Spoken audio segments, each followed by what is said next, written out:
নমস্কার, নবীন ত্রিপুরার বাংলা সংবাদে আপনাদের স্বাগত। আপনাদের সাথে আমি মোনালি। সংবাদের শুরুতে দেখে নিন আজকের দিনের বিশেষ বিশেষ সংবাদের এক ঝলক। ফেনী নদীতে কমছে জলস্তর, স্বস্তি প্রশাসন সহ জনমনে। প্রতিবেশীর বদান্যতায় জলমগ্ন এক মহিলার বসতঘর। ঘটনা সোনামুড়ার রাঙ্গামাটিয়ায়। সন্ধ্যার পর পশ্চিম জোলাইবাড়ি কেটি ইংরেজি মাধ্যম বিদ্যালয়ে অসামাজিক আড্ডা, পুলিশের দ্বারস্থ এবিভিপি। বিলোনিয়ায় বন্যা দুর্গতদের পাশে দাঁড়ালেন মণ্ডল সভাপতি। এবিভিপির প্রতিষ্ঠা দিবসে পড়ুয়াদের মধ্যে শিক্ষা সামগ্রী বিতরণ উদয়পুরে। বিলোনিয়াতে বন্যা দুর্গতদের পাশে দাঁড়ালেন মণ্ডল সভাপতি সায়ন্তন দত্ত। কেবলমাত্র বন্যা দুর্গতদের নয়, সার্বিকভাবে সকলের পাশে থাকার চেষ্টা জারি করে রেখেছেন তিনি।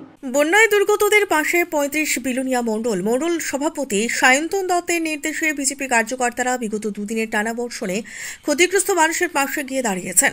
এছাড়াও বিভিন্ন শরণার্থী শিবিরে যে সকল মানুষজন আশ্রয় নিয়েছে তাদের হাতে শুকনো খাবার সহ শিশুদের দুধ থেকে শুরু করে প্রয়োজনীয় সামগ্রী তুলে দেওয়া হয়। প্রশাসনের পাশাপাশি বিজেপি ৩৫ বিলোনিয়া মণ্ডল এই দুর্যোগপূর্ণ পরিস্থিতিতে সহযোগিতার হাত বাড়িয়ে দিয়ে মানুষের পাশে দাঁড়িয়েছেন।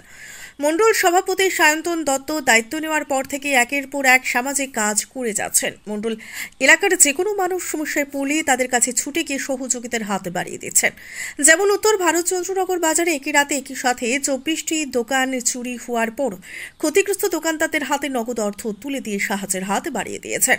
ঠিক তেমনি অসুস্থ রোগী থেকে দুস্থদের সবসময় সহযোগিতা করে যাচ্ছেন তিনি। ইতিমধ্যেই বিলোনিয়া শহরের রামঠাকুরপাড়া এবং মাইছড়া গাছবাড়িয়া এলাকায় বিধ্বংসী অগ্নিকাণ্ডে ক্ষতিগ্রস্ত পরিবারদের বিভিন্ন রকমের সাহায্য সহযোগিতা সহ নগদ অর্থ তুলে দিয়েছেন মণ্ডল সভাপতি সায়ন্তন দত্ত, যাতে পরিবারগুলো আবারও মাঠে তুলে দাঁড়াতে পারে। বিলোনিয়া থেকে নিজস্ব প্রতিনিধি রিপোর্ট, নবীন ত্রিপুরা। নমস্কার। আজকে আমরা ভারতীয় জনতা পার্টির ৩৫ বিলোনিয়া মণ্ডলে শ্রদ্ধেয় আমাদের মণ্ডল সভাপতি সায়ন্তন দত্ত মহোদয়ের নির্দেশ ক্রমে আমরা বিলোনিয়া মণ্ডলের অন্তর্গত আমাদের বিভিন্ন গাঁও সভাতে আমরা যাই এবং ওনাদের যে অস্থায়ী যে সরকার থেকে দেওয়া যে অস্থায়ী যে শেল্টার হাউসগুলো আছে সেখানে আমরা উপস্থিত হয়ে ওনাদের খোঁজখবর নিই এবং পাশাপাশি ওনাদেরকে আমরা কিছু শুকনো খাবার দিই। এই পঞ্চায়েতগুলোর মধ্যে আমরা গাছধান থেকে শুরু করে গাছধান, চিত্তামারা গ্রাম পঞ্চায়েত, পাশাপাশি এসডিসিনগর পঞ্চায়েত, আইসিনগর পঞ্চায়েত এবং এনএসসিনগর পঞ্চায়েত এবং সঙ্গে আমাদের যে শহরের পৌর পরিষদ এলাকার যে বিভিন্ন যে এলাকাগুলোতে প্লাবিত হয়েছে, আমরা ওই সরকার থেকে দেওয়া অস্থায়ী যে শেল্টার সেগুলোতে আমরা উপস্থিত হই এবং ওনাদেরকেও আমরা কিছু শুকনো খাবার দিই এবং সরকারের যে বিভিন্ন যে সহযোগিতা সেগুলো সম্পর্কে আমরা বিস্তারিত খোঁজ খবর নিই এবং ওনাদেরকেই আমরা পাশে থাকার আশ্বাস প্রদান করি। ধন্যবাদ। এবিভিপির প্রতিষ্ঠা দিবসে অঙ্গনওয়াড়ি সেন্টারে পড়ুয়াদের মধ্যে শিক্ষা সামগ্রী বিতরণ করল এবিভিপির উদয়পুর কলেজ শাখা। ৯ জুলাই ছিল এবিভিপি সংগঠনের প্রতিষ্ঠা দিবস। এই প্রতিষ্ঠা দিবসে উদয়পুরের নেতাজি সুভাষ মহাবিদ্যালয় এবিভিপি শাখার পক্ষ থেকে সংগঠনের পতাকা উত্তোলন করা হয়। স্থানীয় অঙ্গনওয়াড়ি কেন্দ্রের বাচ্চাদের বই, খাতা, কলম বিতরণ করা হয়। এখানে উপস্থিত ছিলেন college unit president Bright Jamatia, secretary Debudi, vice president Sudip Saha সহ অন্যান্য কার্যকর্তারা। উদয়পুর থেকে নিজস্ব প্রতিনিধি রিপোর্ট, নবীন ত্রিপুরা। নমস্কার। আজকে ৯ জুলাই ২০২৫ আমাদের ৭৭তম এবিভিপি প্রতিষ্ঠা দিবস উপলক্ষে আমরা আজকে আমাদের কলেজ প্রাঙ্গণে পতাকা উত্তোলন করি এবং আমাদের যে লোকাল অঙ্গনওয়াড়ি কেন্দ্র আছে ওখানে আমরা ছাত্রদের বই খাতা বিতরণ করব এবং আমরা উদ্যোগ নিয়েছি যে বাড়ি বাড়ি গিয়ে গাছের চারা বিতরণ করব। সন্ধ্যার পর পশ্চিম জোলাইবাড়ি কেটি ইংরেজি মাধ্যমে বসে সমাজ বিরোধীদের আড্ডা, নষ্ট করা হয় বিদ্যালয়ের বিভিন্ন সামগ্রী। অভিযুক্তদের বিরুদ্ধে ব্যবস্থা নিতে পুলিশের কাছে অভিযোগ জানালো এবিভিপি। বিগত অনেকদিন যাবৎ পশ্চিম জোলাইবাড়ি কেটি ইংরেজি মাধ্যম দ্বাদশ শ্রেণী বিদ্যালয় সন্ধ্যার পর এলাকার কিছু অসামাজিক ব্যক্তিরা স্কুলের ক্লাসরুমের দরজা ভেঙে ভেতরে প্রবেশ করে মদ্যপান করে, ফ্যান, লাইট, টেবিল, চেয়ার ইত্যাদি নষ্ট করছে, টয়লেটের দরজা, জলের পাইপলাইন ইত্যাদি প্রতিনিয়ত ভেঙে ফেলে দিচ্ছে। অখিল ভারতীয় বিদ্যার্থী পরিষদ জোলাইবাড়ি নগর শাখার কার্যকর্তারা বিদ্যালয় পরিদর্শনে গেলে শিক্ষক এবং ছাত্রছাত্রীরা এই ঘটনার সম্পর্কে তাদের জানায়। এই সমস্যার সমাধানের উদ্দেশ্যে অখিল ভারতীয় বিদ্যার্থী পরিষদ জুলাইবাড়ি নগর শাখার উদ্যোগে জুলাইবাড়ি আউটপোস্টে একটি লিখিত অভিযোগ দায়ের করা হয়। সন্ধ্যার পর বিদ্যালয়ে পুলিশের টহল দেওয়ার আবেদন জানানো হয়। পাশাপাশি সন্ধ্যা 6টার পর কোনো ব্যক্তিকে বিদ্যালয়ে ঘোরাফেরা করতে দেখা গেলে আটক করারও আবেদন জানানো হয়। তাদের দাবি অনুযায়ী জুলাইবাড়ি আউটপোস্টের ওসি আশ্বস্ত করেছেন উনি বিদ্যালয়ের পরিবেশ যাতে ঠিক থাকে সেই বিষয়ে যথাযথ ব্যবস্থা গ্রহণ করবেন। শান্তির বাজার থেকে নিজস্ব প্রতিনিধি রিপোর্ট নবীন ত্রিপুরা। নমস্কার, আমাদের জুলাইবাড়ি কেটি ইংলিশ মিডিয়াম যে স্কুলটি একমাত্র ইংলিশ মিডিয়াম স্কুল, ওই স্কুলে আমরা দেখছি দীর্ঘদিন যাবৎ কিছু অসামাজিক ব্যক্তিত্বরা যারা সন্ধ্যাবেলায় মদ্যপান করে স্কুলের দরজা জানলা ভাঙে, ওইখানে স্কুলের ভিতরে তাদের আড্ডা বসায় এবং প্রতিনিয়ত স্কুলের জিনিসপত্র ক্ষতি করে যাচ্ছে। পাইপ লাইন থেকে শুরু করে জলের ড্রাম, তারপর ওইখানে টয়লেট, ওইগুলা ওরা প্রতিনিয়ত নষ্ট করছে। এলাকাবাসীও চেষ্টা করছে, ওদের আটকাতে পারছে না। তো আমরা বিদ্যার্থী পরিষদ একটা দায়িত্বপ্রাপ্ত সংগঠন, যারা স্টুডেন্টের সাথে সমাজের সাথে আমরা প্রতিনিয়ত কাজ করছি। তো আমাদের আজকে নজরের বিষয়টা আসে এবং আমরা আজ জুলাইবাড়ি নগর শাখার উদ্যোগে অখিল ভারতীয় বিদ্যার্থী পরিষদ জুলাইবাড়ি নগর শাখার উদ্যোগে আমরা আজ জুলাইবাড়ি আউটপোস্টে ওসি স্যারের সাথে দেখা করি এবং বিষয়টা নিয়ে স্যারের কাছে একটি অ্যাপ্লিকেশন দিই এবং স্যার আমাদের আশ্বাস দেয় যে উনি বিষয়টা দেখবেন এবং আমরা এখানে এই দাবি রাখি যে সন্ধ্যা 6টার পর ওই বিদ্যালয় ক্যাম্পাসে যাতে কোনো ব্যক্তিত্ব না থাকে, ওখানে টহলদারি দেওয়া হয় এবং কেউ যদি ওখানে থাকে তাদের গ্রেপ্তার করা হয়। স্যার আমাদের আশ্বাস দেন যে ওইখানের পরিবেশটা স্যার নিজে দায়িত্ব নেন, ওই কাজগুলো স্যার সম্পন্ন করবেন এবং আমরা আশা রাখছি আগামী দিনে ওইখানে একটা সুষ্ঠু পরিবেশ সৃষ্টি হবে। তো বিদ্যার্থী পরিষদ এইভাবে বিগত দিনেও কাজ করেছে, আগামী দিনেও সমাজ এবং স্টুডেন্টের সাথে কাজ করবে। ফেনী নদীর জলস্তর কমতে শুরু করেছে, আর জলস্তর কমে আসাতে স্বস্তির নিঃশ্বাস ফেলছেন প্রশাসন সহ সাবরুমের আতঙ্কিত মানুষ। গত 24 ঘন্টায় সাবরুমের ভারত বাংলা আন্তর্জাতিক ফেনী নদীর জলস্তর 1 মিটার কমে আসায় সাবরুমবাসীর স্বস্তির নিঃশ্বাস। বুধবার সকাল 9টায় 17 মিটার ছিল, বৃহস্পতিবার সকাল 10টায় তা কমে 15.09 মিটারে নেমে এসেছে। এই ফেনী নদীতে 18.30 মিটার জলস্তরকে বিপজ্জনক হিসেবে ধরা হয়। ফেনী নদীতে জলস্তর বুধবার অবধি বেশি থাকায় সাধারণ মানুষ আতঙ্কিত ছিলেন। যদিও মহকুমা প্রশাসন একেবারে প্রথম থেকে সতর্কতা অবলম্বন করে আসছে, আশ্রয় কেন্দ্র তৈরি রাখা সহ বন্যায় দুর্গতদের উদ্ধারের জন্য সব ধরনের প্রস্তুতি নিয়ে রাখা ছিল। এখন জল কমতে শুরু করায় আপাতত সকলের মধ্যে স্বস্তি বিরাজ করছে। ব্যুরো রিপোর্ট নবীন ত্রিপুরা।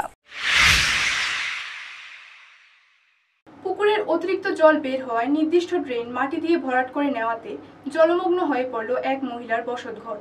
পুকুরের মালিকের ভূমিকা নিয়ে ক্ষুব্ধ সোনামুড়া রাঙামাটিয়া পঞ্চায়েতের 4 নম্বর ওয়ার্ডের মানুষ।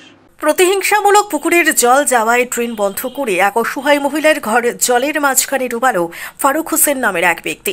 ঘটনা সোনামুড়া রাঙামাটিয়া পঞ্চায়েতের 4 নম্বর ওয়ার্ড এলাকার জ্যোৎস্না বেগম সরকারি ঘর পেয়ে বসত ঘর তৈরি করেন। আর এই বসত ঘরের পিছনে রয়েছে একটি বিশাল পুকুর। সে পুকুরের অতিরিক্ত জল বের হয়ে যাওয়ার জন্য আগে থেকে একটি ড্রেন ছিল, ফলে পুকুরের অতিরিক্ত জল বের হয়ে যেত, কোনো সমস্যা হতো না। কিন্তু এবার পুকুর মালিক সেই ড্রেনটি মাটি ফিরে ভরাট করে সম্পূর্ণভাবে বন্ধ করে দেওয়ায় গত কয়েকদিনের টানা বৃষ্টিতে পুকুরে জল বাড়তে থাকে। আর এদিকে ড্রেন বন্ধ করার ফলে পুকুরের বাড়তি জল গতি হারিয়ে পার্শ্ববর্তী জ্যোৎস্না বেগমের বাড়ি ঘরে প্রবেশ করে পুরা বাড়ি জলমগ্ন হয়ে যায়। এ নিয়ে ক্ষতিগ্রস্ত মহিলা পঞ্চায়েতের দ্বারস্থ হয়, কিন্তু এতেও পুকুরের মালিক ফারুক হোসেন কোনো কর্ণপাত করেনি। এই জলমগ্ন হওয়ার খবর পেয়ে সাংবাদিকরা সংবাদ সংগ্রহে গেলে তড়িঘড়ি কয়েকজন লোক নিয়ে বন্ধ করা ড্রেনটি পুনরায় করার চেষ্টা চালায় ফারুক। এই ফারুক হোসেন কয়েক বছর আগে বাংলাদেশ থেকে এসে এখানে বসবাস শুরু করেছে বলে অভিযোগ। সোনামুড়া থেকে নিজস্ব প্রতিনিধি রিপোর্ট নবীন ত্রিপুরা। আমার নাম জ্যোৎস্না। জল আমার ঘর মনে করেন আমি সরকারি ঘর পাইছি দিয়ে আজ 1 বছর হইব, আমি ঘরটা অনেক কমপ্লিট করি আসছি না। এরপরে মনে করেন দুনুগুল দিয়া ডেন আছিল, তারপরে ইতান ফারুক মিয়া তার নাম, ডেন টেন বান্ধ দিয়া লাগছে, আমার ঘরে জল ঢুকছে। আমি মানুষের বাড়ি বাড়ি যাই, এরপরে মনে করেন এই গ্রাম রাঙামাটিয়া এলাকার সবাই কাছে গেছি, তারা সবাই একে কথা কয় বাংলাদেশি শালার ঘরের শালার নামে কেস করে দিই, এটাই কইছে। কিন্তু কেউ আই আমার আজ জেরাত কোন কেউ আই আমার বাড়িটা চাইছে না। আমি বহুত কষ্ট করছি, আমি গরিব মানুষ, আমি চরণ আমি কাম করি ভাত খাই। জল এবার তারা ডেন বান্ধ দিয়ে লাগছে, হেগুল দিয়ে বান্ধিছে, এগুল দিয়ে বান্ধিছে, ওই ডেন টেন আগে ডেন দুনুগুল দিয়াছিল, অনেক গুল দিয়ে জায়গাটা আমার আমি এটা রাঙামাটিয়ার আরেকজনের। হ্যাঁ, ডেন খুলে নাকি এটা তারা জানে, তারা কয় আমরা বাড়ির পানি উঠক। পঞ্চায়েত গেছি, পঞ্চায়েত যাই, সবাই জানাইছি, কেউ সারাতে নাই চাইছেও না। এবার পঞ্চায়েত অ্যাপ্লিকেশন লেখিয়া জমা দিছি, দিয়ে জেরেস করাইছি, জেরেস কপিটা আমার কাছে আছে, আর পঞ্চায়েতে যে কাগজটা দিচ্ছে এটা রয়েছে, কেউ আইজ অব্দি চাইছে না। বর্তমান সময়ে প্রাকৃতিক দুর্যোগ চলাকালীন সময় ত্রিপুরা স্টেট টিম রেভিনিউ ডিপার্টমেন্টের স্টেট প্রোগ্রাম অফিসার শরৎ দাস দক্ষিণ ত্রিপুরা জেলা পরিদর্শনে আসছেন। বর্তমান সময় প্রাকৃতিক দুর্যোগ চলাকালীন সময় ত্রিপুরা স্টেট টিম রেভিনিউ ডিপার্টমেন্টের স্টেট প্রোগ্রাম অফিসার শরৎ দাস দক্ষিণ ত্রিপুরা জেলা পরিদর্শনে যান। সেখান থেকে শান্তিরবাজার মহকুমার অন্তর্গত অশ্বিনী কুমার ত্রিপুরাপাড়া পরিদর্শন করেন। সঙ্গে ছিলেন ম্যানেজমেন্টের শান্তিরবাজার সাব ডিভিশনের নোডাল অফিসার সাইফুদ্দিন আহমেদ, বকাফাহাটি ব্লকের এডিশনাল ভিডিও ভৈরব পাল। সঙ্গে ছিলেন সিভিল ডিফেন্স ও আপদা মিত্র কর্মীরা। উক্ত স্থানে গত 2024 সালের বন্যায় ভূমিধসের কারণে একই পরিবারের 7 জন প্রাণ হারায়। ব্যুরো রিপোর্ট, নবীন ত্রিপুরা। না, আমরা আসছিলাম শান্তিরবাজার সাউথরা ডিস্ট্রিক্টে যে ফ্লাড সিচুয়েশন হয়েছে এটাকে দেখুন লাগে কী কী সিচুয়েশন আছে।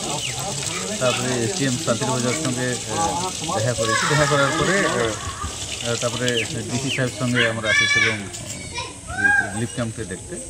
রিলিফ ক্যাম্পে তো আমরা যেটা দেখলাম সবাই ভালো আছেন এবং রিলিফ ম্যানেজার, এখানে ক্যাম্প ম্যানেজার ভালো করে দেখাশোনা করতে আছে এবং এখানে ইনমেটস যারা আছেন তারা ভালো আছে, খাওয়া দাওয়া ঠিকঠাক হইতে আছে। কিন্তু এখানে আছে আমরা যেটা দেখলাম যে এখানে বাসিন্দা যারা এখানে রিলিফ ক্যাম্পে আছেন তারা কিন্তু হয়েছে না, কিন্তু ওই ভয় পেয়ে এখানে ল্যান্ডস্লাইড হওয়ার জন্য মানে হইতে পারে বলে তারা এটা ভেবে আছে। এটাকে আমার প্রশাসন থেকে এটাকে কোনো প্ল্যানিং যদি কিছু করা যায় তাদেরকে পুনর্বার রিহ্যাবিলিটেশন অথবা রিস্ক প্রিভেনশন মেজর যদি কিছু নেওয়া যায় সেটা ব্যবস্থা করা।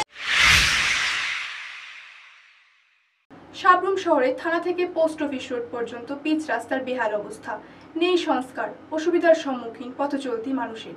সাবরুম শহরের একটি গুরুত্বপূর্ণ থানা থেকে পোস্ট অফিস রোড। রোডটি সাবরুম আরএনডিপি সাব ডিভিশনের অধীন। ইউকো ব্যাংকের সামনে পিচ রাস্তা এবড়ো থেবড়ো হয়ে আছে। ত্রিপুরার মুখ্যমন্ত্রী ডক্টর মানিক সাহা সাবরুম সফরে পিচ রাস্তায় ইট সড়কি দিয়ে ঢেকে দেওয়া হয়েছিল তার আসার সময়। গত কয়েকদিনের বৃষ্টিতে ইট সড়কি সরে গিয়ে আবারও আগের অবস্থা। সারাইয়ের কোনো উদ্যোগ নেই। স্কুল ছাত্রছাত্রী থেকে লোকজন চলাচলে অসুবিধে হচ্ছে। ব্যুরো রিপোর্ট, নবীন ত্রিপুরা। এখনকার মতো বাংলার সংবাদ এই পর্যন্ত। পরবর্তী সংবাদ দেখার আমন্ত্রণ জানিয়ে বিদায় নিচ্ছি। মনে রাখবেন, আমরা সজাগ 24 ঘন্টা আপনাদের পাশে।